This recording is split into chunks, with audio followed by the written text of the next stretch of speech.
the depths of winter, I decided to visit my Uncle Jack, who lived in a remote cabin in the snowy mountains. He had recently injured his leg and needed assistance. As it was a winter break, and I had no other plans to do, I decided it would be a good break away from my studies. As a child, I had spent many summers there, but the thought of enduring the harsh mountain winter was daunting. The cabin, nestled in a thick forest, was rustic and isolated, with only a few distant neighbors. Arriving during a heavy snowstorm, the cabin seemed more like a relic from the past. Uncle Jack, though in pain, was cheerful and welcoming. However, his stories of mountain winters, filled with treacherous weather and wildlife, left me uneasy. That night, as the blizzard raged outside, the cabin felt unsettlingly alive. Battered by the winds, groaned and creaked, setting my nerves on edge. The only ornament in my room was an old taxidermied hawk, its glass eyes eerily reflecting the dim light. Uncle Jack, wary of power outages, had forbidden the use of electronics during the storm, so I went to bed earlier. As I lay in bed, struggling to find sleep, the storm's cacophony was suddenly pierced by a peculiar sound. Curious and restless, I crept to the window.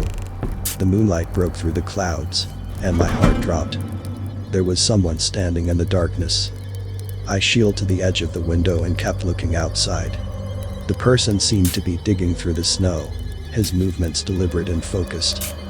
It doesn't make any sense in this weather. I kept watching, transfixed and frightened. Suddenly, the figure paused digging and turned towards me. The reflection of the moon in their eyes gave them a ghastly yellow glow. Startled, I quickly ducked behind the wall, my heart pounding. Peering out again after a moment, I found the clearing empty. The figure had vanished. I scanned the area for any sign of them, but saw nothing. Had my imagination conjured up the figure in the storm's frenzy? Shaken, I went back to my bed. My mind replayed the eerie scene, over and over. The yellow-eyed gaze of the figure haunted the edges of my consciousness. It was only in the early hours of the morning that I finally had fallen asleep. The next morning, I recounted the experience to Uncle Jack, who listened with a skeptical yet intrigued expression. After breakfast, we ventured outside to survey the damage from the storm. That's when we stumbled upon a patch in the snow that had been clearly disturbed. The exact spot where I had seen the figure the night before. Compelled by a mix of curiosity and apprehension, we began to dig through the snow. As we removed layer after layer, we uncovered a small, weathered backpack. Inside, we found items that unmistakably belonged to a missing hiker. A map, a water bottle, and a journal. The journal's last entry, dated from the previous winter, described a journey into the mountains, but ended abruptly.